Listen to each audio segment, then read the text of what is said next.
1 2 1 2 1 2 1 2 episode 217. What's the podcast? We are back. Shout out to me, DJ Jerome Baker III. That's right. I will talk about my 8-hour train ride from Rhode Island to DC shortly. Shout out to my man, always available, hashtag Shooter Eddie. What's happening? And the Sultan himself, Don't Share Abdul. What's up? I'm glad we're just in a place where that is an accepted practice now, an accepted name. And I take it. Something we don't have to worry about. You know what I mean? Don't share Abdul. Check out youtube.com/What's a Podcast for our video episodes, excuse me. Previous video and episodes. What's a podcast.live for our entire 216 episode run. We're looking subscribe, rate, and comment, man. Show us some love on Apple Podcasts. Yeah. We picked up another podcast. Go ahead. Picked up another YouTube subscriber. It's beautiful. You know what I'm saying? Hey, one per episode. Shout out to them. Make sure you follow us on the gram. The gram was a little. The gram had some fire this week. You know what I mean? There was a lot of. Some positive. It just was some good posting on the gram this week. So if you can follow us on Instagram, choose your side in the war of the list versus the lost. You know what I'm saying? You guys are the lost? We're the lost, yeah. I mean, clearly we're not on the list. We're not on the list, so we're the lost. Listen, I mean, shout out to Abdul. Think of yourself as the lost. That's crazy. Listen, man. Shout out to the CEO of the list. Shout out to the CEO of the list. Shout out to Abdul's brother, who we won't get into that conversation anymore, but we're gonna keep it moving because it is what it is. Who, the real CEO of the list? No. It's somebody you named your brother on Instagram, man. It was quite Abdul has a lot of brothers. I know. This one was disappointing because he's a buster, but nevertheless, put it in the chat. No, that's your brother. I don't want to disrespect the family. You already did. That's what I'm saying. We ain't gonna say anything about it. Put it in the chat. You talk about Lex, $1 million Lex. No, Lex is my guy. You shitting on Lex. Never that. Lex is everybody's brother. I talked to Lex today. I saw Lex moving around in his real estate ventures earlier today. Big things. You know what I'm saying? Big construction vibes. I wonder if he was responsible for that crane falling down in New York. Did y'all see that on Instagram? Was that his job site? I mean, I don't know if Lex is responsible for that. He wasn't. Did we know that? I talked to him earlier today. He was in a very relaxed state of mind. It didn't look like it was his crane that tore down Hell's Kitchen. So, did you all see that though? Yeah, I saw. I think you got to relax on that one. Basically, it was the big crane that just tore down a building. Did anybody die? Didn't look like it. Okay. And if they did, then I'm sorry. It wasn't that bad, bro. Look at this shit. Let's see. I just put it in the chat. It looked crazy. It looked bad. Somebody could have died though. If it didn't, God bless. That's amazing. Okay, well, you guys can spend time looking at that. We're going to discuss this past Wednesday. Myself and Don't Charge Abdul separately, not together because I'm not on the list, so therefore I don't get the invite. But because I was DJing the after party, I was gifted at the last minute some tickets to the MLS All-Star game, whereas Abdul was like on the field with his brothers, just doing brotherly things. Oh, that's the brother you got a problem with? No. I got a problem with Abdul has brothers of all racist colors and creeds. I got problems with a bunch. I called Jerome at the MLS game after. He was trying to be sneaky. I caught him at the Arsenal fan function. Shout out to Paul Turner, our guy Paul Turner. Shout out to Paul Turner. Yeah, he was in there. And shout out Paul Turner. He's a big Arsenal fan too. Thanks for the tickets. Yeah, thank you, Paul Turner. You got to talk to Paul about a different sport. That's the one that he really holds down. Soccer is not his thing. That other sport he's actually a big soccer fan. It might be his I'm favorite saying sport. What he does, he's a big soccer fan. But what I'm saying, his It's 9 different. to 5 though, Yes, is yes, different. yes, He yes. will hold you down if you ask him. So, but Maybe we shouldn't put nevertheless, that out there, but the shout MLS out to All him. Star game was How fantastic. exciting was it, Rome? Was this your first soccer game Yes, at Audi my very Field? first soccer game. Yeah. First soccer game ever, like professional Period. MLS game. Wow, Period. good for Yeah. you. Period. Yo, Yeah. That's a tell good me it's time, not right? a vibe. It's a No, way it was better amazing. vibe, and I mean, you and also it's went to a really good game for your first game. Yeah. I'll be Yeah. DC United games are pretty lit too. Yeah, they're, for sure. They're a lot of fun. Sure, Yeah. this one was a sold out function, and you got to see, I'm seeing world class athletes play, and MLS All Stars played the number one team in Europe and in the world, Arsenal, which is my squad out of the Premier League. Who won? In London. I mean, so I will say that They just fucking around. no. The game ended up being a little bit boring, even though it was a very high scoring game, only because it was just so lopsided. Arsenal spanked them 5-0. So it was just a really bad ass beating. You know what I'm saying? So it wasn't a really competitive game. Especially when it's like MLS's thing and you get an MLS All Stars. Yeah, MLS I wonder how the commissioner felt about that after setting that up. You know what I'm saying? But I mean, it's Arsenal. It is Arsenal, and you got to understand that. You got to understand that, and you got to also understand that what you gave up for it was making the MLS All Stars look a little bit bad. But what you got out of it was a completely sold out event, along with building the sport of soccer, because there were just so many functions leading up to the MLS All Star game on Wednesday. You know what I'm saying? And there was a lot of people that traveled in town for it. So I think slowly the sport of soccer is just becoming more and more popular in American culture.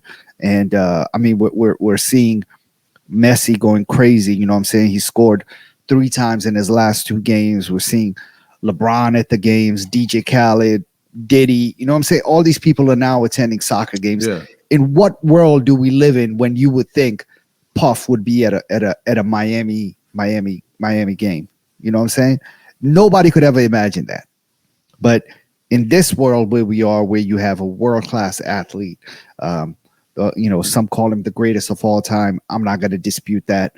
Messi playing in Miami, you now have that draw of celebrities coming in, which further leads on. Greatest of all time.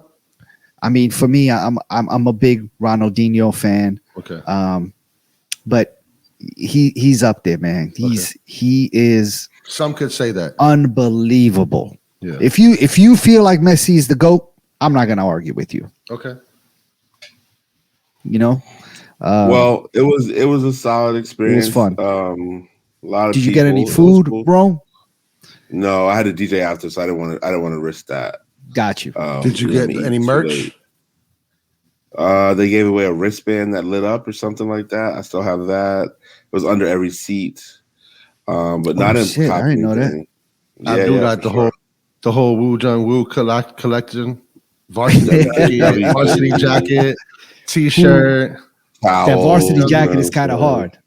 You got the sample. What do you mean? No, I don't have the jacket. The jacket was not for sale. It was given out to 50 jackets given to the MLS, and they further gifted it out to celebrities as well as players on the Arsenal squad, which I don't know how happy he is with, because he's a big Manchester United fan, so he's a buster about that. But listen, it's amazing seeing world-class athletes wearing your jacket or your gear. So I know he's going to be happy either way. What I will say was, though, and again, this is like the DC person, the person who lives in DC in me, is when you were walking from the fan experience to the actual stadium, the amount of unauthorized jerseys you could buy was tremendous.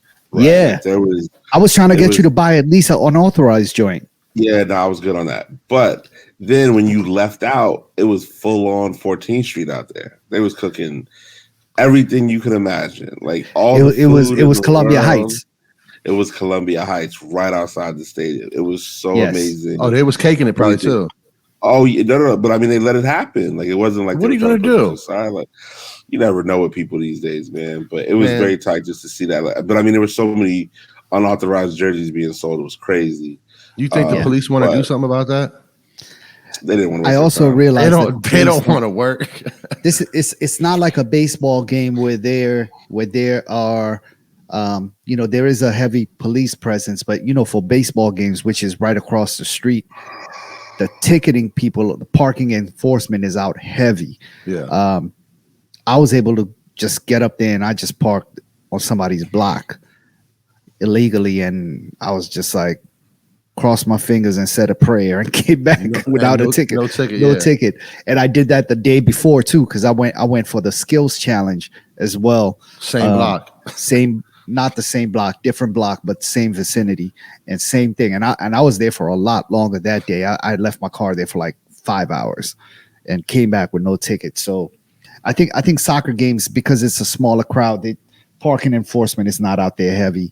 But I will say we might need to do a group outing and go catch a DC United game, because I think you need to also experience the food out there. The food is fire. It's the best food I've ever had in a stadium. Wow. Like they don't have a game till like August 26th or something though. Yeah, it's right picking back up. It's picking back up. It's a month from today. I think they might. No, I think they got some games coming up, but then I think there might be a little break. No, I checked when I was there, because I was heavily interested at the time. So yeah, we can do that there. Yeah, the stadium is beautiful. There's no bad seats. It's a small stadium.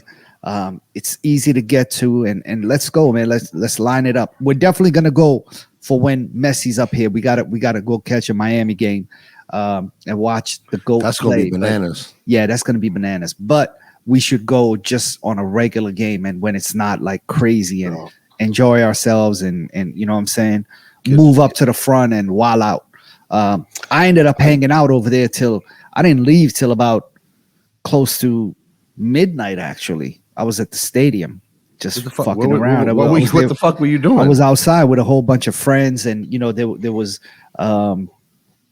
there's a thing called AFTV, Arsenal Fans TV, and they came in from the UK.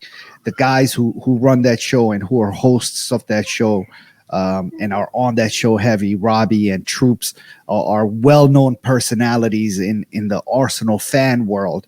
And so they were out there interviewing fans and talking to fans. And so I was just out there just hanging out and chilling and talking shit. Did they interview you? No. They did not. Got one coming? No. But I did. I got a chance to take a picture with Troops, who's a well-known personality in the soccer world, and British dude, Jamaican and Pakistani or some shit like that. But yeah, he's well known amongst Arsenal fans. So it was definitely a delight, man, to meet the dude in person. I had a ball. After that, I went and hung out with Rome at a MLS after party. Did the after party at Heist. Man, that was one of the wildest nights that I've had in a long time, because obviously, it was a lot of parties going on. I think there was like 3 or 4 parties going on, but the one place that stayed open the latest was Heist. So when you thought the club was closing at 2, nah. No, sir. When you thought the club was closing at 3, nope. Nah. Dang. I'm not gonna say what time we closed, but just know that sun was up in the sky, birds chirping. I actually left and went across the street. Still full, because all of the players, players that were at other parties came to. They came there afterwards and buying bottles. And they just kept it going. I'll tell y'all the full details once we get off the air, but it was crazy. It was foolish. It was ridiculous. It was crazy. So that was fun. I think the next night, what did I do? Oh, I did Silver Lion, and my man Mitch had a party at this place called Death Punch in Adams Morgan, which is Oz's spot. And that was okay. It was cool. Friday, did I do Heist? I think I did Heist on Friday. That was popping. Wait, did I do Heist? I got double check. It was a long weekend. I think you did. Heist. Friday did Heist. Saturday we did. I had 3 gigs. I had the Arc'teryx store opening in Virginia. Tyson's Corner. That went really well, man. Gear? Did they bless you out there? Got tons. Tons? Tons. You already know. Share the wealth. Don't share Rome. Don't share Abdul. Hold on. You didn't get your jacket, Abdul? I didn't get anything, man. I didn't get anything. Apparently, he got tons of it, and I see how it is. I don't know what you're talking about. Left that grilled cheese social. Very good turnout. Yeah, that was a good time. And then Eddie and I pulled up to that. Yeah, you guys pulled up. That was fun. Left that and then went to Eaton. Eaton was cool, solid vibe. You came to that afterwards. It was good. Yeah, I was there too. Eaton was fun, man. That was a nice.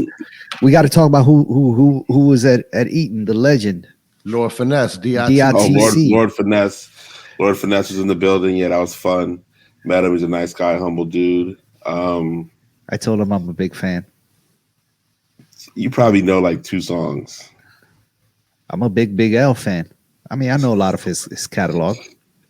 You know Big L's catalog or Lord Finesse's? No, Lord Finesse's catalog. He had an album that he dropped, and I got that as a tape as a youngin. That was in like 92. Yep. Mm-hmm. We was outside in 92. Name 2 songs. I mean, I can't name any songs. I couldn't name any songs in Nas's new project, but yeah, it's kind of whatever. Honestly, I didn't love it, but it's good though. I haven't listened to it yet. KD3 I haven't listened to it yet. I think the best. Well, listen to KD3. But shout out to Lord Finesse, man. Yeah, left Lord Finesse. I had to catch a super early flight to Providence, Rhode Island. Providence, Rhode Island is cracking. If you've never been, please tap in with this crew called Stay Silent. They did a party in the parking lot of a steel yard. You went up there on Sunday to play? Sunday, yeah. Tremendous. Absolutely enjoyed myself. Loved the gig. Didn't see much of the city at all, but the gig itself was just tremendous. A couple homies from Boston drove over. It's about a 45-minute. It's about a Baltimore to DC drive. You know what I'm saying? In terms of duration. Yeah. Then proceeded to hang out after the gig, the gig was over at 8. I don't think I crashed in my hotel room until 11. But all the travel and everything, and 5 gigs before. I was tired, so I crashed. Wake up 3 a.m, look at my phone, and American Airlines has canceled my ticket. Canceled my flight. Why? To be back in no reason. No reason. They canceled everything from the Northeast to Charlotte. So I was trying to get to DC. So messed up. My flight had to go to Charlotte. I tried every other airline. Nobody had anything open. I was gonna fly from Providence to New York, Providence to Philly, Providence to Baltimore, whatever it took. I just wanted to get back to DC. It's my daughter's first day of her summer training program, and I had a DJ surprise after party for my homie that got married, and that didn't happen. So I'm up. I'm talking to the lady. I realized that there is a 5:50 a.m. train leaving Providence going to DC. Not a cellar though, regular joint. So, it took us a full almost 8 hours to get back from Providence to DC. That joint was just cruising along. We hit New York City, Philly. I had so much New York envy. I just wanted to get out, but I had to keep it pushing. How long was the wait at each stop? Quick? No. Maybe 5 30, minutes, 10 minutes? 30, oh, shit. 30. It wasn't a cellar. It was just like a regular, you know what I'm saying? Yeah. Northeast regional. Yeah. So finally got back to DC around 1:32. Ended up coming home, changing, and then heading to the Morrow Hotel. I don't know if you guys have been to the Morrow Hotel yet. I have. The Morrow Hotel, really, yeah, really nice hotel. I actually know the guy that did the booking there. I locked in a gig for later this month in August. DJ there from Shout out to Vic. our guy. Our homie Vic. Excuse me, our homie VNL Vic.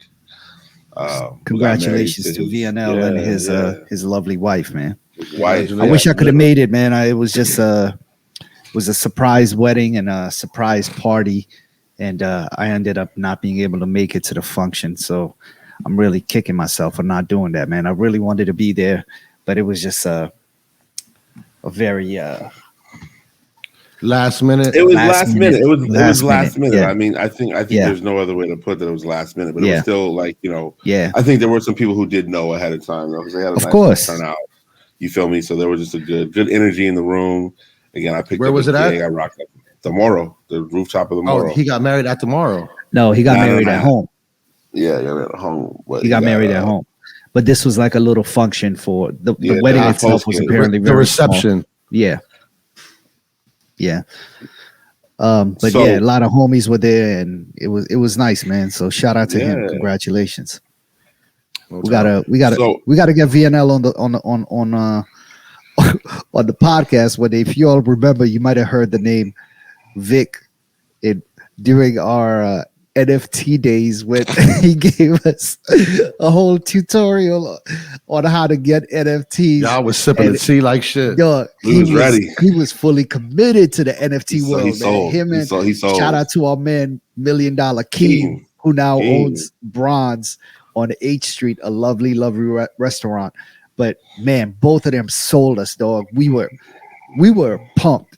Pause. Jerome and I were. You still have some NFTs, right, Abdul? Yeah, I don't even know where they are. Where would I don't even know. Yo, they're worth less than what you paid for them. Yo, what was the? I have no idea. No. What was the joint? What was the coin you convinced you and Clark went crazy on? Oh my god! Moon coin. Safe Moon. No, Safe Moon. Dog, what a disaster! Did you sell it? You still got it? It's there. What am I gonna sell it to? Who? Nobody want that shit. Is that shit like doesn't even exist anymore? I have no idea. If y'all know anything about Safe Moon, I don't even know how I can access that wallet, because getting that coin was so complicated. I had to go to like a Bitcoin ATM machine. I had to go to some website and convert USDs to US Ethereum, some shit, and then buy it, and then it's sitting in some other format. And if I want, hold on, so you had to buy Ethereum, which is like a different type of cryptocurrency. It was something along those lines. Then pay to buy a different cryptocurrency. Yeah, because in order that's working backwards, dog. Yeah, because they did not accept dollars. It's not like you could buy it with of course credit not. card. They were only accepting the crypto that was making money. So pay me in what's making money. Yeah, but I mean, listen. I have millions and millions and millions of Safe Moon coins or whatever that is. So whenever that shit blows up, I got you. You won't even remember your password to get them. No, I don't. I don't remember anything. Right. Yeah. I have no idea how to even get to that. But Safe Moon. But VNL was the one who had a whole day-long session with us at the Eaton Hotel conference room. And he had a whole presentation and had us convinced, man. He was on Twitter Spaces with Bobby Hundreds and all these motherfuckers talking about NFTs. Yeah, I mean, once you're so invested, you have to be all about it. Yeah, it's very reminiscent of and I'm not saying he was a part of a pyramid scheme, but it's very interesting. It is a pyramid scheme, dog. No, what I was about to say is interesting how the people who are in it don't just stay quiet. They have to say how important it is for everybody else to be part of it. Because the more people that buy it, the more chances the more the value of the coin goes up. Yeah, or the art or whatever it is goes up. That shit is trash. Nevertheless, shout out to VNL. Congratulations.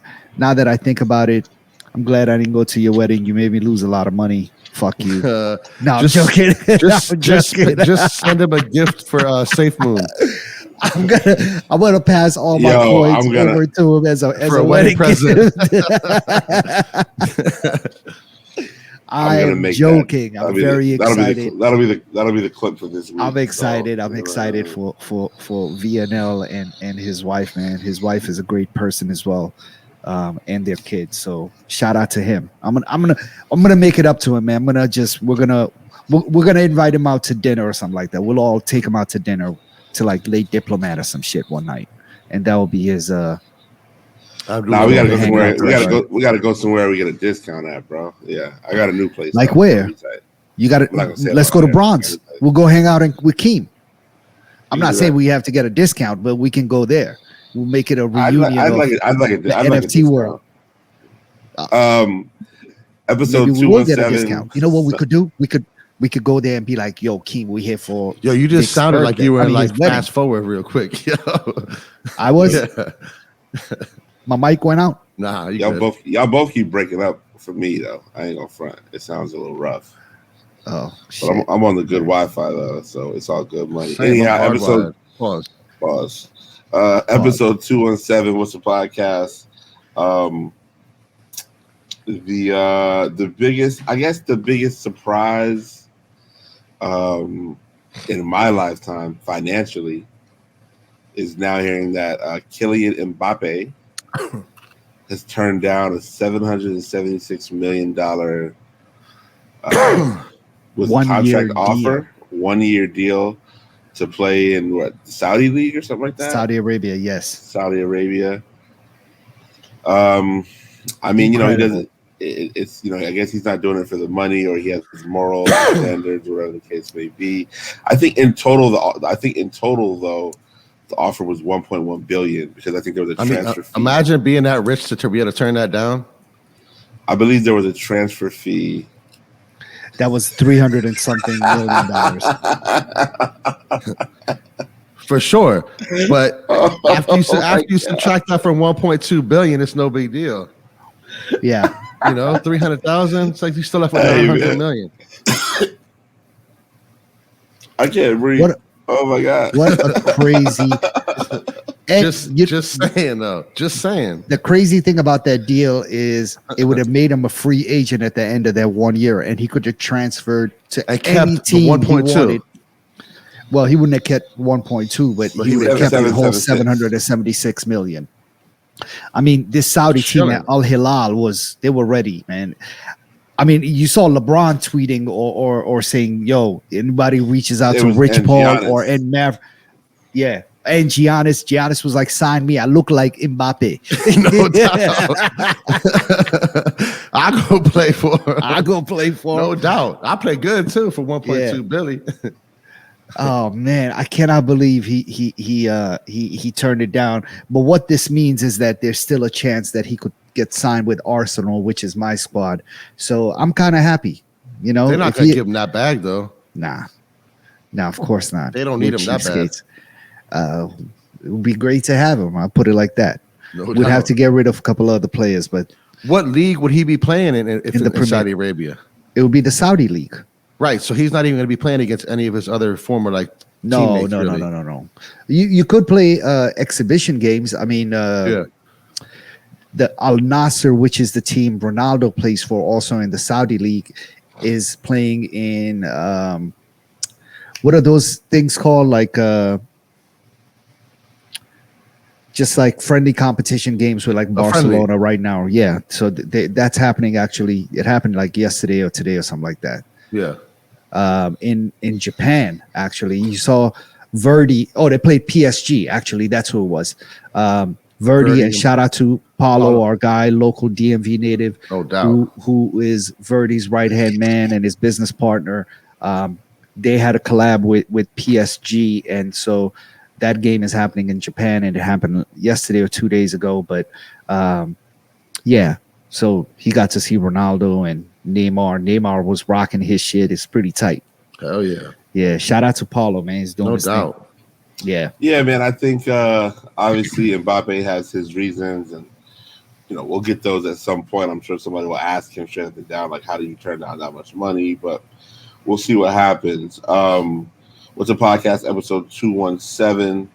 We also before we move on, Eddie and I ran into a former guest at the Grilled Cheese Social he's ready to come back, man. We might have to do it. He wants to do a live show. Let's get it. He wants to air it out. Yeah, he's ready to. He's got a lot of things on his chest. He wants to get them off. Abdul's ready to Barbara Walters him, dog. He's ready. That's not how. Oh, is it just him and Abdul convo? No.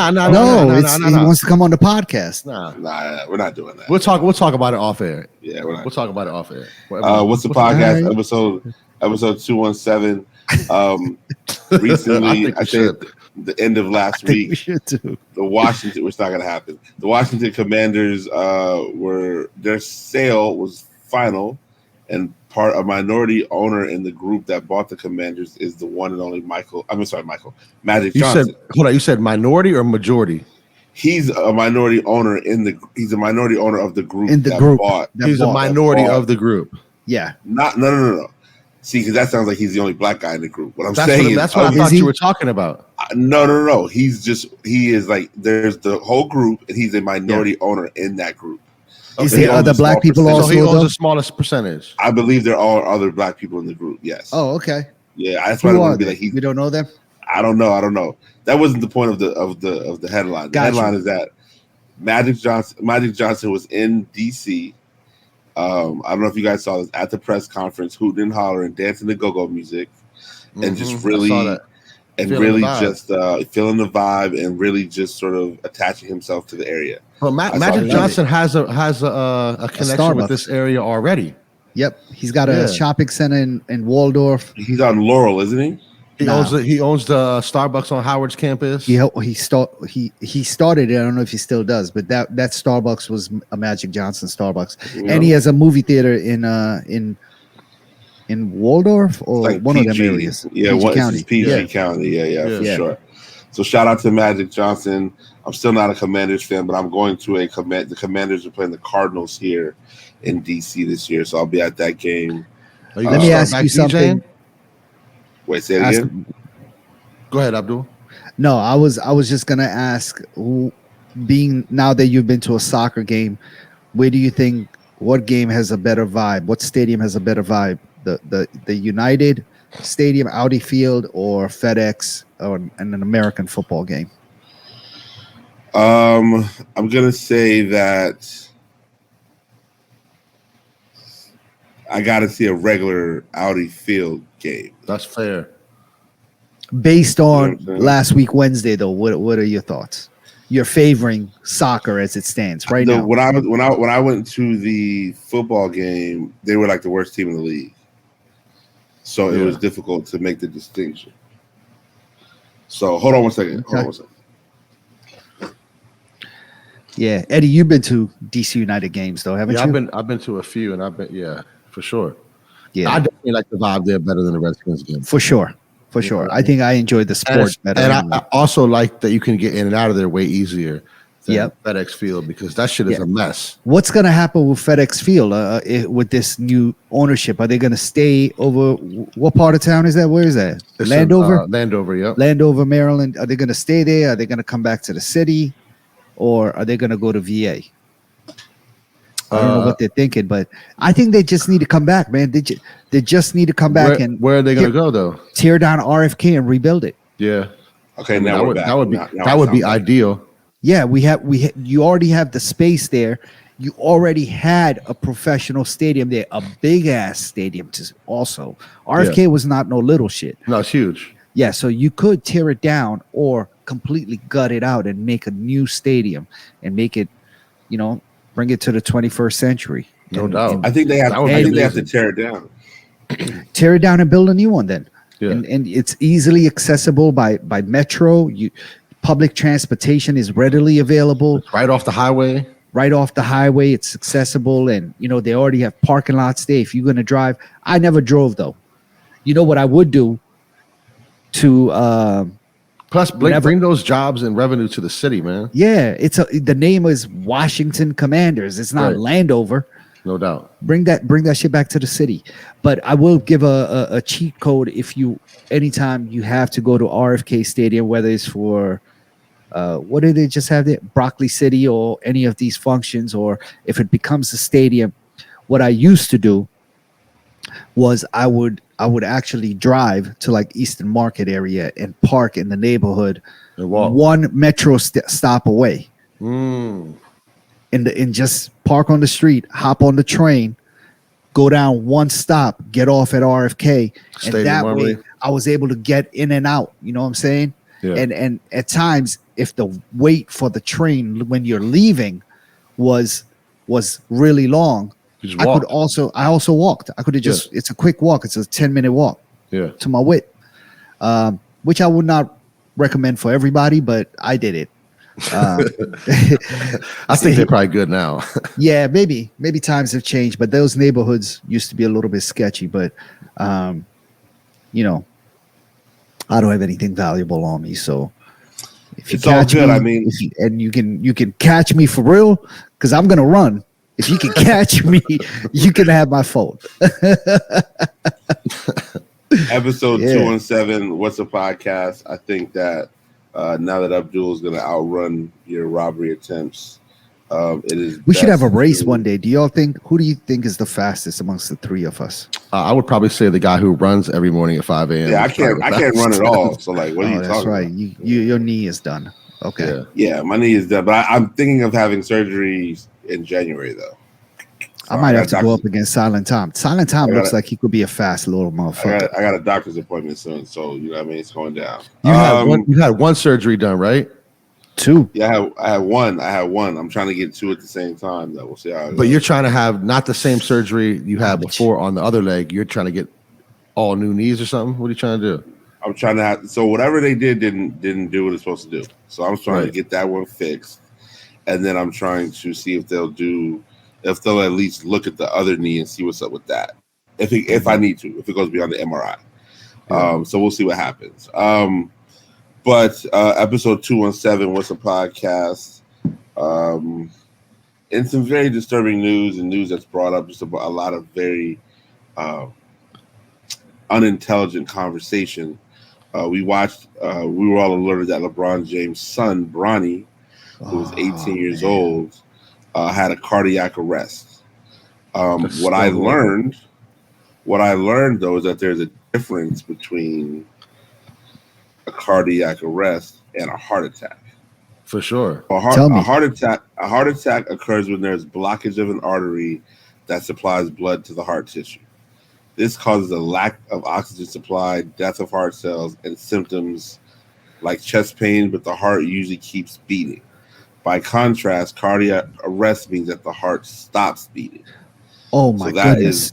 That's even more dangerous. They said he was unconscious, and they said that when he went to the trauma center, the team that worked on him worked on his teammate a year ago who had the same cardiac arrest happen to him as well. Yeah. So now there's all these conspiracy theories about was it the vaccine or was it COVID? You know, a perfectly healthy 18-year-old child should not be having. Or maybe they're working them, training it, running them too hard while they're working out.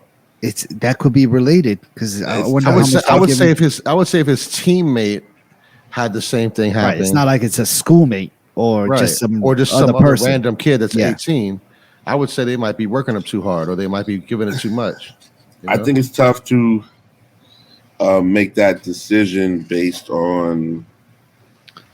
So what does that mean for him as a professional athlete? As an athlete? Is his career over or no? He just has to take some time to chill, basically. I think that's safe, man. I was very disturbed. My wife told me about it, and I guess a headline popped up in her feed or when she was reading the news or something like that. And yeah, it was very, very disturbing. But at that time, I think he had already been stabilized and moved out of the ICU. So, listen, man, more and more prayers to the James family. That it was disheartening to hear something like that happen to such a young kid. Yeah. Man, that bummed me out for real. I can't even front. I can't hear you, Rome. Jerome's facing some technical difficulties. Maybe he'll join us back. There you go. 1, 2. You're back. Yeah. Yep. You're back. All right. Yeah. Now we're good. My microphone was tripping, but now we're good. 39 minutes later. But again, you know, the unfortunate part is the conversation that it sparked.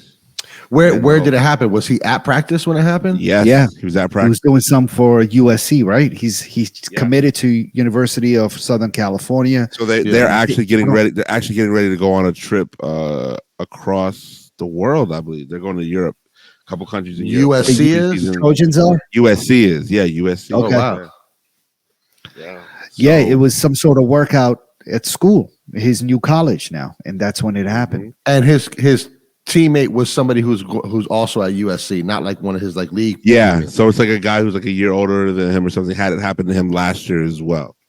I mean, I don't think it's the vaccine, man, because so many other professional athletes would have had the same problem. But it becomes a talking point for of course it does. The far right and them and their they wait for something like this to happen, and then 100%. all of a sudden they just jump out there. Or the far left. Prayers to Bronny and of course the James family. Bronny, prayers and good wishes. Now it depends on your level of humanity. Depends on your level of caring and sharing and whatever. But Mitch McConnell today was speaking and had a slight pause during his speech. He froze. My man froze for a little bit and had to be escorted away from the microphone. Is he dead? I believe they said is he dead? Is he dead? What you mean? Is he dead? What you mean? Is he dead? And so he actually came back to the podium later to let everybody know he's not dead. He was barely. fine. He was still kind of silent. Did you watch the video? He's on the way out. Not when he came back to the joint. Oh, but there's a doctor.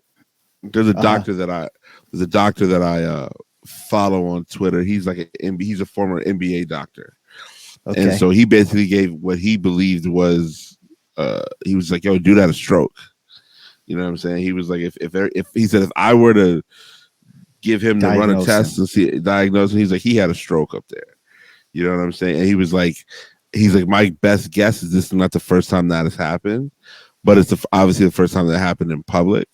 Oh, and he was like, so he was like, you'll see less and less of Mitch McConnell moving forward. Yeah, now that we know, they'll up his dosage on whatever he's taking, but as he continues to age and get worse, you're only going to see more things like that happen, and they don't want that. That's the sign of weakness for the GOP. Who doesn't want to see it happen? Who's they?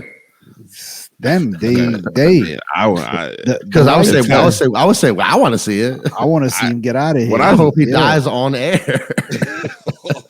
Yeah. Fuck that motherfucker. I can't stand him. Yeah. It's fucking goofy ass. Get out of here. So there's already memes, you know what I'm saying? There's already all sorts of funny things out there. Now he needs to get out of here, man. Give up that seat. That's the problem. I'm sending y'all this meme right now. This is crazy. Let me see it. These people get in office and don't want to leave. This is episode 217 Sunday Fun Day. What's the podcast? These guys have watched this meme that I sent revolving around Mitch McConnell. Say less.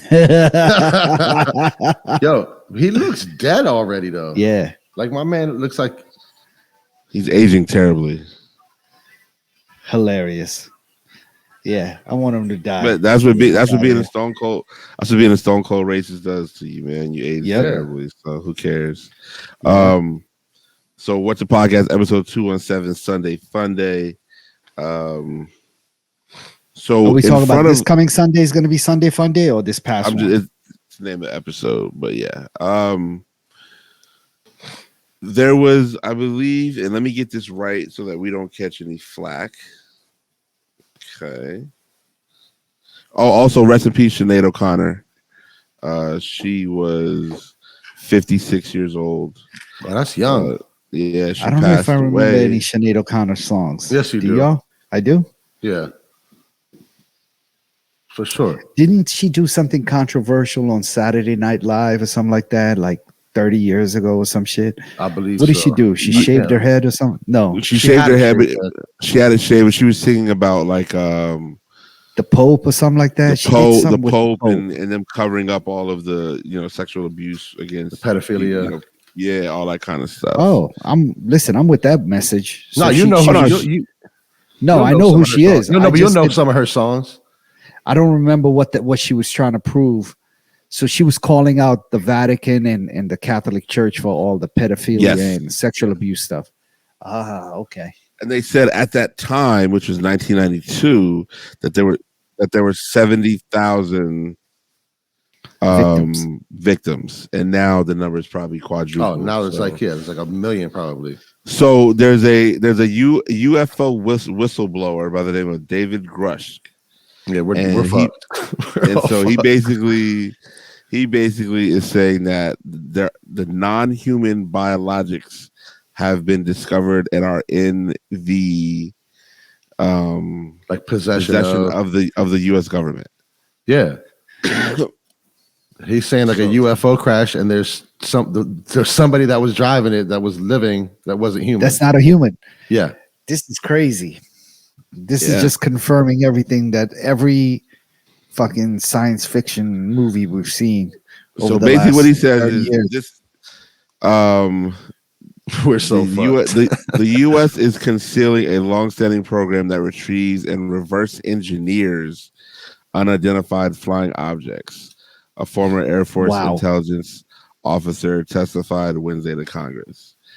So they're trying to make their version of the UFOs, the actual planes. No. When they crash or land, they collect them and they figure out ways to get them back in the air again.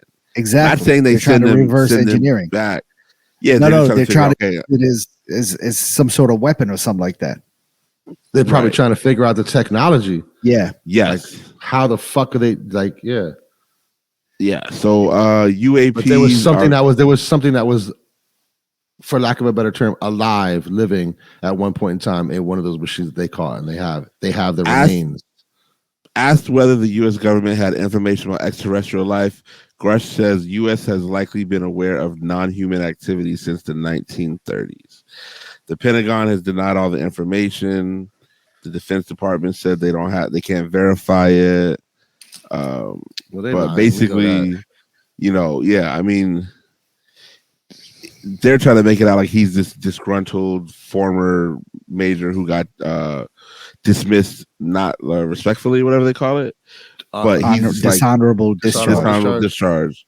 Whereas I think he's like, listen, man, they're just trying to make me out like I'm the bad guy when I just have all the information that I'm not supposed to be sharing. I mean, that's what the bad guy says, though. Not to say he is the bad guy, but the bad guy says that too. Yeah, for sure. It's a double-edged sword. Believe? Yeah, I'm gonna believe him. I'm not saying he's the bad guy, but I'm gonna believe. I mean, Obama already confirmed that we already have UFOs and all that stuff. He said that already in an interview. I think we need to, and I believe everything. I mean, dog, we have seen them. There's been enough like random people video footage of like shit flying past them, going like a million miles per hour. You know what I mean? That's like, unexplainable. Yeah, I agree. I mean, it's just ignorant to just think that we're the only. It's still wild though. I did think that forever. I never thought that. I never cared because like. Just like we can't be the only ones. Like we can't be. Why not? Because there's so many other planets out there, dog. And the only thing more than we've ever even like have explored. More than we even know. The only thing that I didn't like was when they tried to say that aliens built the pyramids. Maybe they did. I don't think so. I think that's. I don't know. I don't think that's an attempt to discredit black people. It's truly how I look at it. Well, I mean, there's pyramids in Mexico. There's pyramids in South America. I don't think they said pyramids. I listened to some interview with the dude, and what he said was there was a whole civilization. They're estimating that these pyramids were built like 4,000 or 5,000 BC. Right. What he was saying was even before that. He said there's no way these pyramids can be built man-made because of the tools that they had at that time and how perfectly symmetrical these pyramids are. I mean, they're still standing. And they're still standing. He's like, these blocks that they had literally... Like modern day machinery cannot cut them that way and move them up there. To that sort of precision and move them up there like you can't. And for them to say they were able to chisel them, because that's the theory I think the Egyptians give out, is they used a chisel and a rock to form each one of those blocks that are in the pyramid. What he said was there is a chance that at one time technology and civilization was just so much more advanced, and then once the ice age came or some sort of catastrophe happened on Earth that destroyed everything, and civilization started again from zero. Except for the pyramids.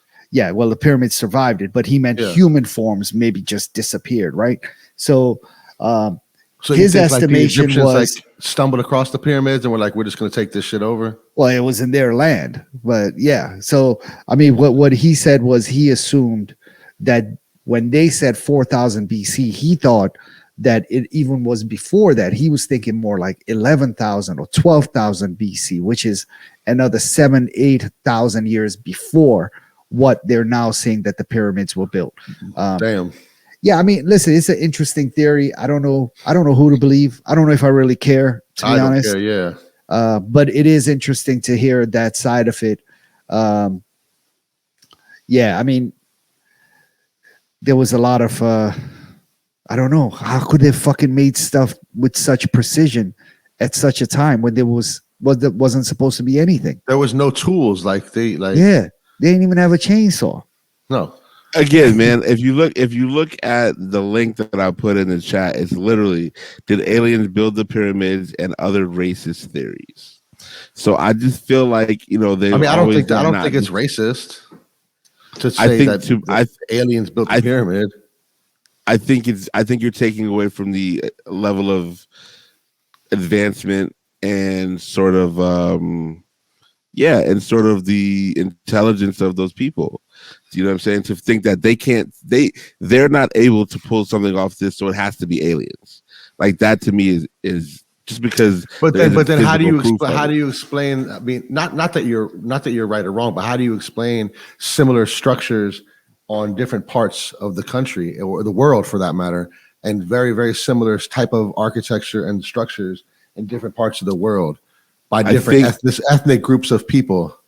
For sure, I believe so. They just found a new city in Mexico that in the jungle that has all these, that's like bricks and has all these has all these early properties to it. And I think we've seen, remember when the world was called Pangea, when everything used to be a little bit closer. So and also I believe that people traveled the world earlier than they are being given credit for. For sure. Whether it was native Mexicans going to Africa or Africans traveling to, or it wouldn't have even been Africa or Mexico back then. Everybody probably would have been the same. Exactly. So you know what I mean? Just indigenous people. So I feel like the pyramids get attacked because one, there's just no white people involved. Sure. And two, if they can't be involved and take credit for something, then it must be extraterrestrial. They're just gonna they're just gonna be like, oh my God, nobody white was involved, nobody from Scandinavia was involved, so it has to be aliens. But hold on, but then it's also like white people don't want to admit they're aliens, but then white people want to say the aliens built the pyramids. They're confused people, bro. I feel you.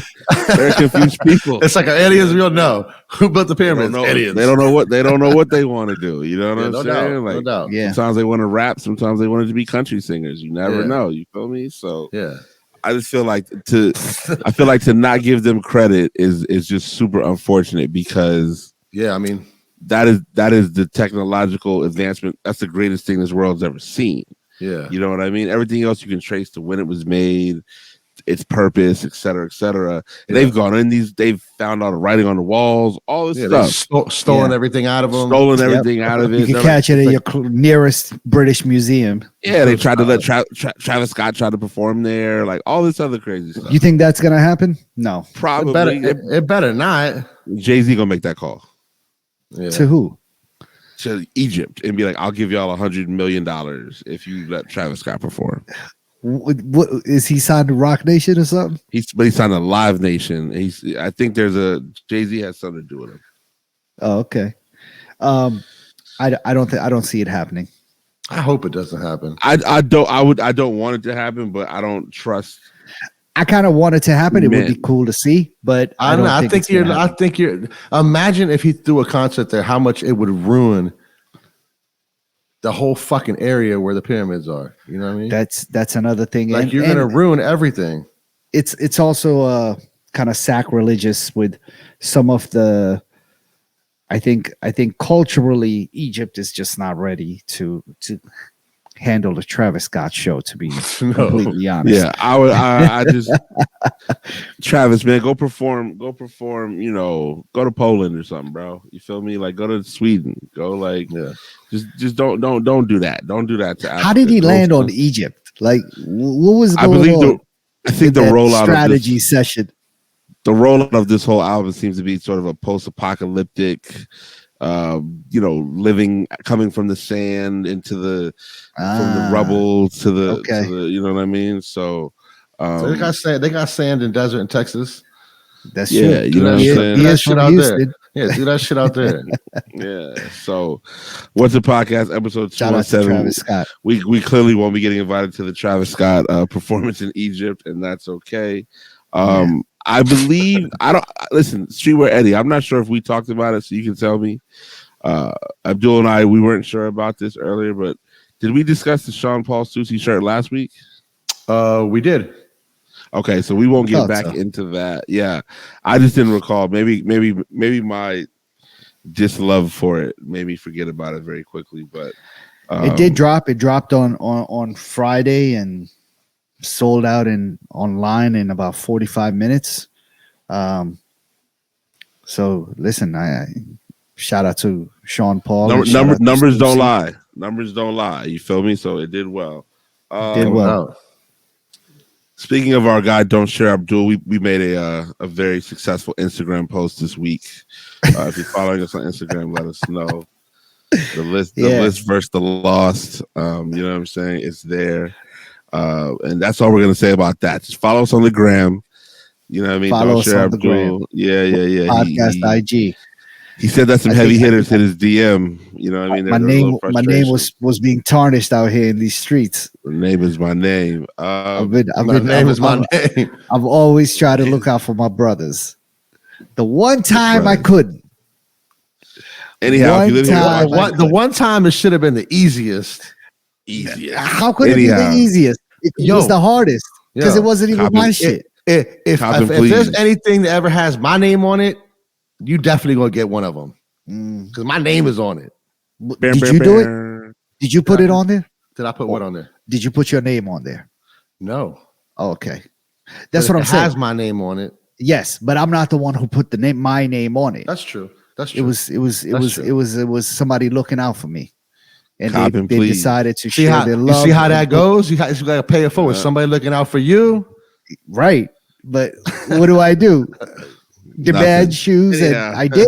Like I need like another pair of 8.5s and a size 11. Like I need and a 9. I mean, I just need. How are we supposed to go? Like that's what I need. Like don't ask. Like so I'm gonna need like 2 9s, 8.5, and 11. Listen, and all of these conversations happen. No, but that shouldn't have been the conversation. It should have been like, I'm gonna need 8.5. I'm gonna need 2 9s. I don't got it. Should have been. I don't got it. It's not a. That's not a. Every year has been accounted for already. Take my name off the shoe. That should have been. No. That's not a deal breaker for me. Start sending them out without the right insole, dog. That should have been an order.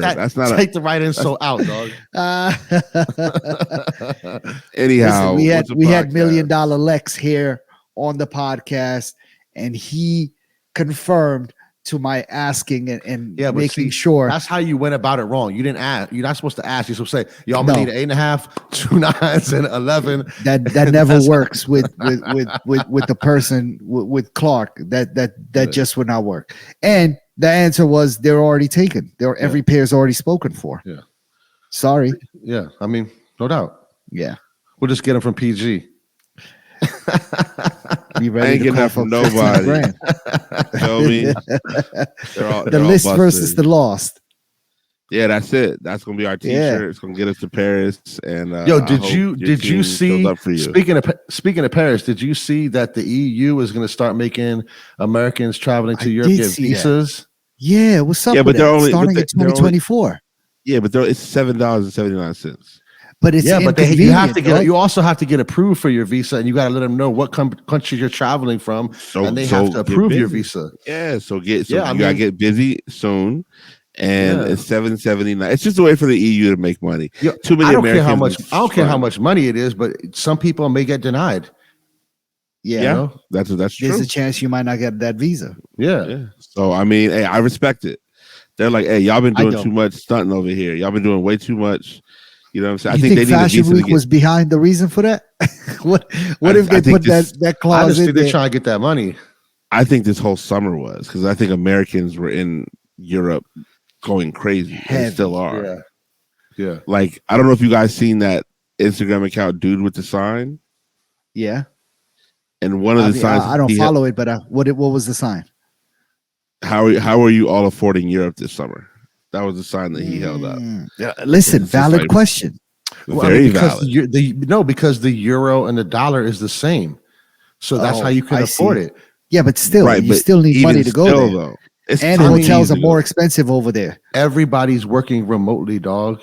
So if you can go post up, you spend the same. Nobody was working when I was in Europe. It wasn't like people were logged into the computer. Define working, you know. Sitting in front of their computer. Nobody. But some people have jobs they could do on their cell phone. They just got to sit on meetings. Nobody was doing that. Nobody was doing that either. We know people that step out for 15 minutes and work for 15 minutes and then come back. We know tons of people like that.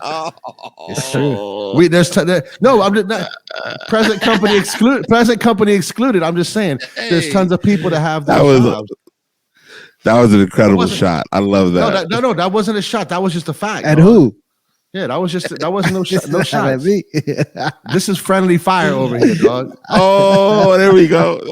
I love it. No, I'm just saying, but people have the those list jobs, resentment still coming out. No, I'm just trying to make a point that people out there were probably working, even if it's like, you know, taking pictures and uploading them to their Instagram page. That's work, when I seen folks out there, they was enjoying their life. You know what I mean? And I think so. Let's say, boom, a family of 4 goes to Europe for 10 days. It's gonna be like 20 G's you got to spend right there. Same thing you spend at fucking Disneyland, dog. No. Shit. I mean, just in general, I think just off rip. Hotels are way more expensive over there. Like, let's say you were to go to Paris. Tickets gonna be what? Tickets gonna be between 13 and 2 G's off rip. Bond you down 13. 8. Let's be conservative, and we can say it's gonna be about $800 round trip per person. So, you know, already you're looking at almost a family of 4. That's almost $4,000, $3,500. Yeah, that is $4,000 after airports and everything like that. And then you got to. It's a lot of money. I don't know how people do it. Who's just got, you could put it on a credit card. Or they're using their miles, for their credit card. That's true. Even so, the miles eat you up. I mean, think about it. Just to get the miles, I mean, you either got to buy a ton of miles or you got to do a lot of traveling before. So either way, let's just go with straight cash. The hotels are expensive. Yeah, I mean, $300 a night. Nah, the joints is more. I'm about to start looking for hotels for us. I'm just saying, year. On average, Nah, I'm not talking about Fashion Week, dog. That's different. No, me either. Yeah. I'm just talking about like a legitimate hotel. Like is going to be a little bit more. I think. Either way, all I'm saying is that if you're going to Europe, get your visa for whatever country that you're going to apply for. Yeah, I mean, I guess you don't have to apply for a country because it's the European Union, so you probably have to just apply for a visa to get. So where do you go for that? What embassy do you go to? They have a website. They have a website that they're setting up. Okay, and within the article, they had the name of the site. I don't think the site's up yet. Yeah, and then you get a visa and like an email or something like that. Yeah, it was a quick turnaround though. It's a quick turnaround though. Like they don't want to stop people. They just want to get $7.79 from all these people. That's all they're trying to do. All right, cool. You feel me? I'm sending my. That's slight. That's no problem. You can have it. Yeah, because they don't want to turn you. They don't want to turn you off from traveling. You know what I'm saying? Yeah. Like, so what's the podcast episode 217? I believe here in the Washington D.C. area, this upcoming Friday. Home Court, which is a Is it a resale space? Is it a men's lifestyle boutique? How do we say this so you keep your connect? No, there's no right or wrong way to say it. I mean, I think that it does resell stuff, but it's a well curated clothing and sneaker boutique. Not a retail store, but everything in there belongs to Home Court. It's not a consignment. Yeah. But shout out to Rich and the whole team over there. They're having opening up their second location in Georgetown on Saturday, and so on Friday. Well, actually, I don't even know if I'm allowed to say that, but fuck it, we'll say it. They're having Friday. Abdul's going to slide through. Yeah, they're having a little friends and family soft launch that we're going to go to. Eddie and I are going to go to Rome. I think you're working, right? So yeah, you're not going to be able to pull up. Okay, I think we'll make it work. Silent Time is going to come as well. So yeah, the three of us are going to go show love and shout out to Rich, man. Super excited for them. If you're ever in Maryland, man, downtown Silver Spring, the first Home Court shop in downtown Silver Spring is amazing. Also the third, actually maybe it's the last weekend of the month, they also have that sort of like a flea market, streetwear market outside of the shop on the block, and they're having one this Saturday as well. It's a night market this time. It's going from I think 4 to like 10 o'clock or something like that. I'm gonna go there as well, man. I always find some nice stuff in there, and it's a nice little vibe. Home Court all day Saturday. Yeah, well, Friday we're gonna be in Georgetown for that shop. Friday, I forgot it. And then Saturday I'm gonna go to the night market in Silver Spring for the little, you know what I'm saying? I caught our guy Pierre and his family out there one Saturday. Eddie and I have been a few times as well, and it's a good thing. I see all run into all the homies out there. Everybody from somewhere. Shout out to my man Jacob as well from Under Armour, and yeah, I just run into a lot of the homies out there. So it's a nice little vibe for sure. Yeah, congratulations, man, shout out, Rich, man. Shout out to that if that's your thing. It's all good. Yeah, it is what it is, man. What's the podcast? I believe that Armanier has a airship. Is that correct? They have an airship that they're. Yeah, they just released pictures of the shoe earlier this week. How do you like the airships? I like the airships a lot. I'm not a big fan of this color, to be completely honest. It's a white with a black swoosh and black back tab. I actually saw the shoe at the Armanier store here in DC, and they had one pair up for display.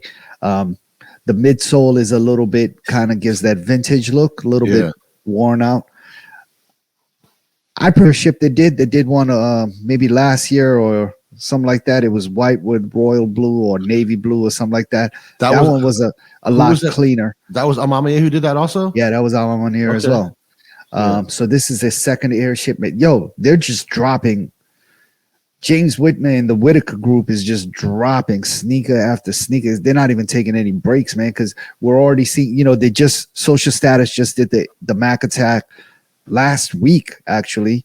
Yeah. And, now they got this airship coming out. We're already seeing pictures of the Jordan 5 that they got coming out later this year. Yeah. And there's 3 more Mac Attacks also coming for Social Status. So, wow, they got a million projects going on with Nike and Jordan, man. So congratulations to James Whitney and the Whitaker group, and shout out to our guy George and my man Benji and everybody at Social Status and Armanier, friends of the show.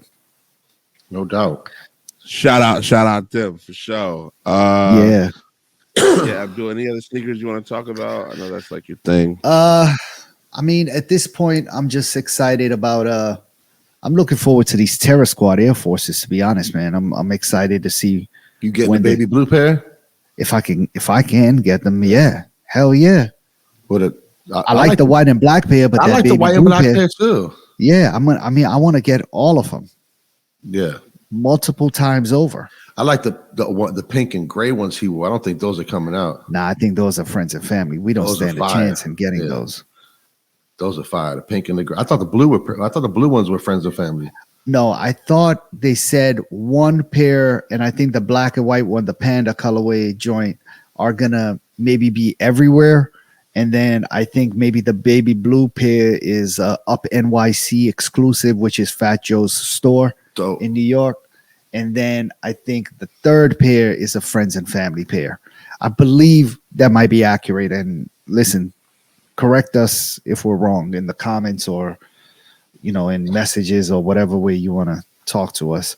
But yeah, I'm excited for those, man. I'm excited to have those come out. What else? I actually am not mad at this new Kevin Durant silhouette that I saw. Did you all see the new KDs? What number is it? Nah. Must be like a 17 or something like that. But there's a pink pair that I saw. Let me see. I'm actually not mad at it. Let me put this in the.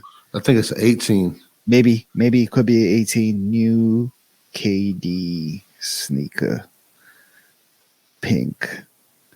It's like Aunt Pearl. I think he always. Yeah. He does one of those every year. Yeah. For like breast cancer or cancer. I believe it was one of his relatives that had cancer to some degree. Yeah, the Aunt Yeah. Pearl. Yeah. Yeah. I can't actually see the newest one, but yeah, I'm actually not mad at the new KDs, man.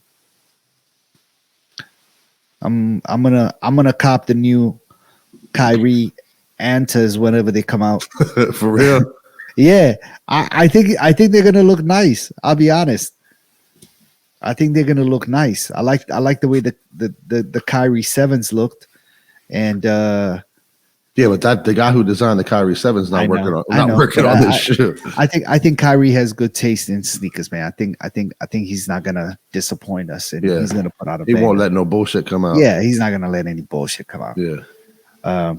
Shout out to friend of the show, Julian, Soft Shoe Raps. He just sent me a message, and he's actually at SoFi Stadium in LA at the Arsenal versus Barcelona game right now. A little bit jealous just because that's my squad. But yeah, shout out to him, and I'm glad to see that he's at a soccer game. That's a hell of a game too. Yeah, that's a big game. Big game.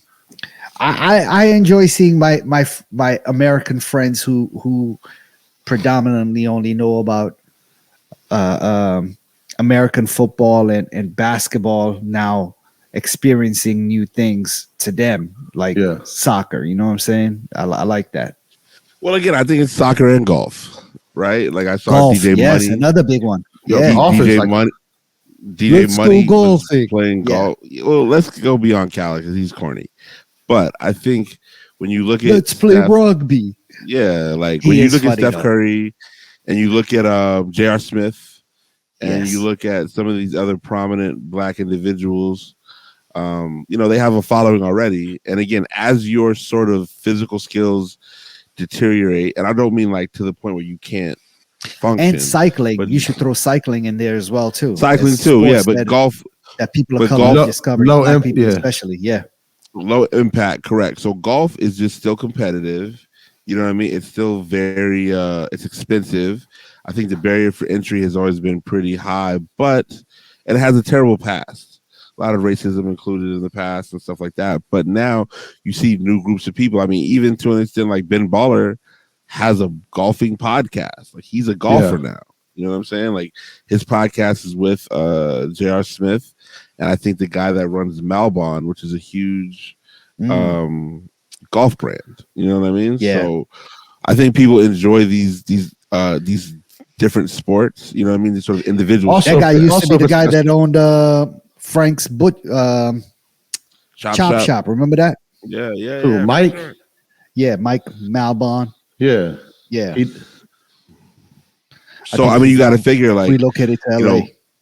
Golf is you could be out there with your homies for 3 hours, and it's a very individual sport. You got to relearn what all these golf clubs are for. I mean, you could also it's also one of the very few sports where you could like drink beers and like eat Kick hot it. dogs while you play. You can kick it with Softball. the homies. You know what I'm saying? Motherfuckers do that softball all day long. Bowling, darts. Bowling, But darts, golf. yeah. But think about golf. You're on a cart between the 15th and the 16th. You got a And speaker. There's people that pull up on you and sell you beers. Yeah, and the thing about it is now I think golf needs a younger. They need a younger. Also, like they don't want them out there playing golf anyway. So that's an extra like we're gonna come out here and dominate the game real quick. But golf needs younger representation, or else the sport's gonna die. Because your biggest stars, and your biggest star has been a. Go ahead. I'm just saying your biggest star has been a black guy who is almost crippled at this point in his life, and has had his reputation ruined by the public and hasn't won a major tournament in. I feel like a very long time. We're going to start to see a lot more people of color dominating golf here pretty soon. Well, our guy, shout out to our guy DJ Rise. He's a huge golfer.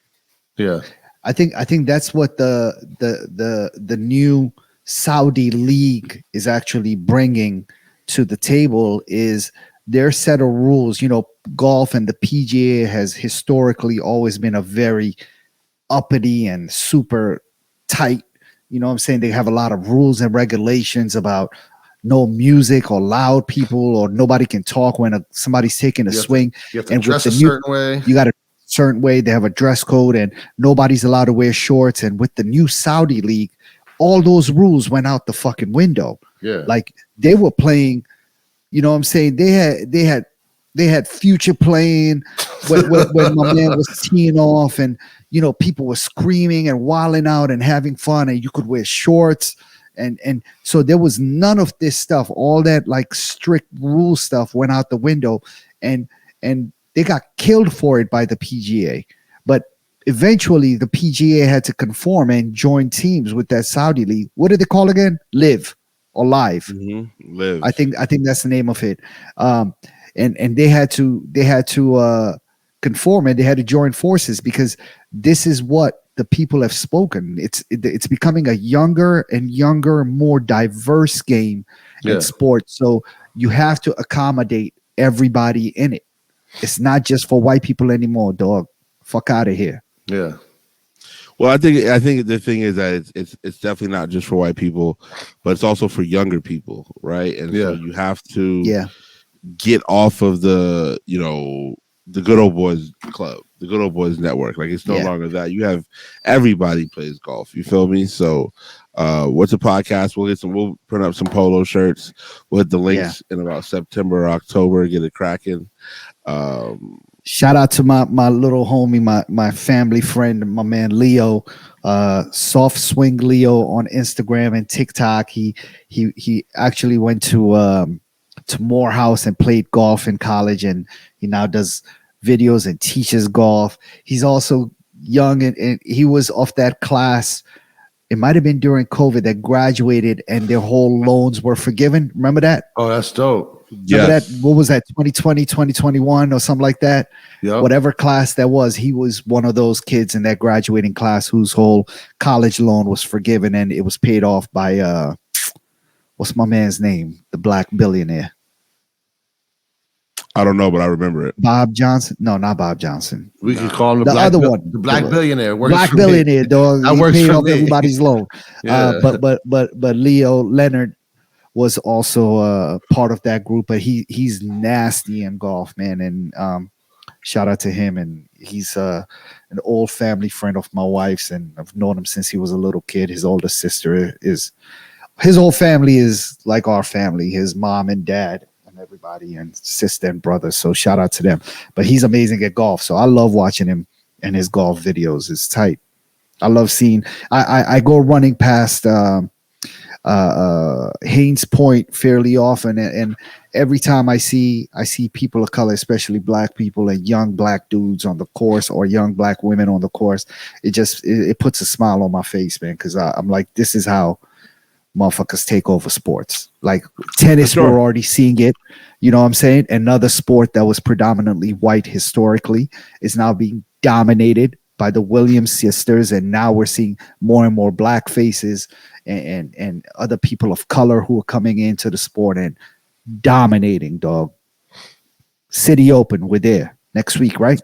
2 weeks? Next week. Nah, Yeah, July let's go. 29th. Nah, I think it's the end of this week, right? Next week? Let's I go. need to be We got to there. go. Francis Tiafo, Aricanfo can see you.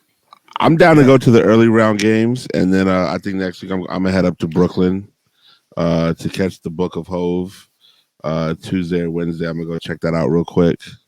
Nice. Day trip though, like leave for New York Oh. around. Oh yeah, leave for New York around 6:37. Get to Get there. Brooklyn around 11. See it, catch lunch, back to DC. I love It's it. beautiful. Yeah. Abdul, what's up with the TV? Oh man, speaking of you brought up Steph Curry earlier, and I watched the movie about him on Apple TV. It's called Underrated. It's an hour and a half long movie about Steph Curry and his life and how he's always been counted out since he was a young kid. He used to be a scrawny little 14, 15-year-old. And, I think he had not a condition, but he just hit puberty super late in life. So when he was in high school, though, he looked like a little kid. Like he was like 150 pounds soaking wet.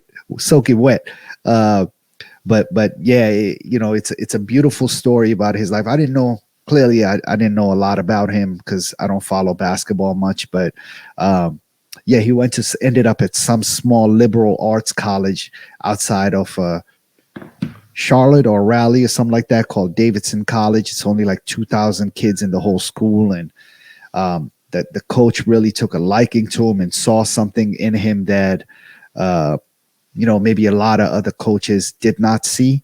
And Steph Curry was saying when the coach came and to recruit him, and his mother was like, "Don't worry, it's summertime. We're gonna fatten him up and send him back to you." And the coach was like, "Nah, don't even do that. We're gonna take him just the way he is." Like, he clearly saw something. Like, I don't need him to bulk up. I don't need him to gain more weight. I have him coming here for a specific task. I know he's nasty and has the capability to get even better. And so I think when you get that sort of confidence from a coach, it always results in something positive. So yeah, I think Steph Curry's dope, man. I'm a fan. I'm about to go cop some Curry ones or whatever they are. That's doing a lot. That's doing a lot. I wouldn't go that far. Yeah, I'm not gonna go that far. I'm not gonna. I have the museum collab. So hey, the thing that I'll say about Steph, those are nice, is that he's fiercely competitive. And there's a video on Twitter, if you just type in Steph Curry shooting, where he makes 105 3-pointers in a row, and he finally misses one. Jeez. And when he misses one, he acts like the world has ended. Yeah, because he missed a shot that he just made 105 times in a row. Is that a world record? No, that's what they say. That's just what he does. I wonder what the world record is. So somebody else made more than 105. No. The thing with Steph though is that's just practice for him. That's every day. Yeah. Yeah, this has been the same case since high school though. He's been doing these 3-point shots since he was a little kid. Yeah. He's just been draining them. Once he gets on, he gets on. You know what I'm saying? He took Davidson College to NCAA tournament. Elite 8. They went all the way to the Elite 8. They knocked down Kansas. Kansas beat them. They took down Georgetown. They ended up losing to Kansas, but he still played well against them. Kansas is the one that took them down. The ball it came down to a last-second shot that he got completely surrounded, and he had to dish it off to another kid, a white kid, who missed point it. Guard, yeah, guard, Jason something. But the thing about it though is that he solidified himself as a professional in those NCAA tournament games. Yep. Yeah. So as a sophomore, he went crazy. As a junior, he was a marked man. They knew who he was at that point. So again, they're double, triple teaming him. Yeah. That's a problem that I have with a lot of NBA players today is you kids who only go to school for 1 year. If Steph goes to school for 3 years, I'm going to school for 3 years. Right?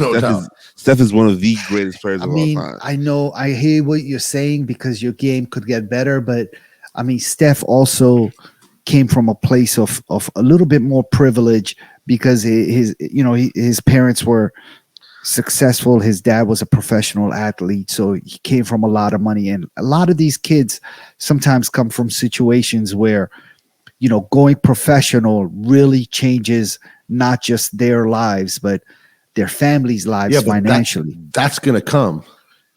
It could, or it could not. You could blow that knee and be out forever. But then you could blow the knee in the pros as well. Like, with no fallback plan. But if you that could very well happen. But let's say you come in but you're guaranteed some kind of dough. If that happens, if you're the 28th pick, you're guaranteed 200,000, something like that. All right, cool, whatever. If you work on your game and come out 2 years later, you can be a top 5 pick, in which your guarantee is now $4 or $5 million. So, are you saying that maybe the 28th pick should maybe stay at least 3 years, and then if you are a top 5 pick, come on out? How long was Jordan in school? 3 years. There you go. But that was also a different time too. Okay, but Jordan also came from a 2-parent house, and just like Steph. Listen, a lot of these guys who are top picks aren't coming from the inner streets of Detroit all that. I know they're not, but I'm saying they could, and they're not. It's also such a business now. You also understand what these universities are getting, and how they're monopolizing on your name and you being at those schools. But you know what? I think we will see some sort of change now with this new NIL change rules in effect. So maybe we will see kids staying in school a little bit longer just because they can make endorsement deals while they're in college. So maybe it could change something. But before, I completely understand why you want to get the fuck out of here. I've never understood, used and abused, with the exception of Allen Iverson, Kobe Bryant. No, Kobe didn't go to college. That's what I'm saying. He went straight. But AI went to college. AI went to college. Yeah. So with the exception of AI, literally, that was 27 years ago. What year did AI come out? First 96, year? 96. No. I mean, how many years in college had he completed? Oh, he only played 1 year. Yeah. That's what I'm saying. Okay. There was no need for. No, did he play 2? I think he played 2. I don't know. I think he played 2. Yeah, he played 2. Yeah. Okay. Iverson plays 2. Yeah. Right? He's 6 foot. Anything could have happened to him. What happened? His game got better. Steph, 3 years, his game gets better. So I hear you. And now with NIL, you can make the money in college. Yeah. Yeah. So I think that could potentially, we could see a change in when kids come out because of that. Yeah. But before that, fuck it, get that money. And I want to also say, and maybe this is giving away a little bit from the movie, but Steph actually went back to college and just finished his degree over COVID. That was something that was very important to his mother, and clearly, it was important to him, man. He's got a beautiful family. His kids, man, are super adorable, and they all seem like everybody got an opinion, and it's dope. It's really cool to see. Speaking of kids, man, shout out to our guy Stereo Faith. Oh we got to talk about that. No doubt. He posted his son Ian, who has been a Nike model for a while, but these updated images of both Jordan brand and Nike soccer, or is it called football, whatever it's called, Nike football, real football, we know what time it is. Our guy Stereo Faith, he killed the internet, you know what I'm saying? He posted those photos back to back on a Tuesday and just shut it all down. Rightfully so. I love it. Beautiful. I love it. It was absolutely beautiful to see, man. Shout out Stereo Faith, his wonderful family. Shout out family. to young Ian, man. Yeah, Ian is. I think all of our children are on the same age group. Yeah. And it's a beautiful thing to see. So, shout out Stereo Ian. In terms of what's new to listen to, I have no idea. New Nas, go listen to that. Yeah, New Nas. There's no real song of the summer. There's no song of the summer. Nah, I mean, can you name one? No, but I don't DJ. I'm just saying, there's no like one new song where everybody's like, yo, you got to play like. Bro, August is next week. There's nothing. Bad Bunny doing his thing. Nah, he took the summer off. He got a banger out, but it ain't like it's crazy. Yeah, it's not the song of the summer. Yeah. Okay. I mean, this song, what's my man's name, man? It's called Taliban. It's a big dance hall song. Oh, that's the dance hall song of the summer for Byron sure. Messiah, I think is his name or something like that. The remix, the remix got Burna Boy on it. Like, does it really? I haven't heard that. Yeah. That's a big song. Yeah, Byron Messiah is Taliban is a big song. It's been big for a while, but now I'm starting to hear it on like American radio and stuff like that. So I think that's dope. He's taking off. Yeah, he's out here.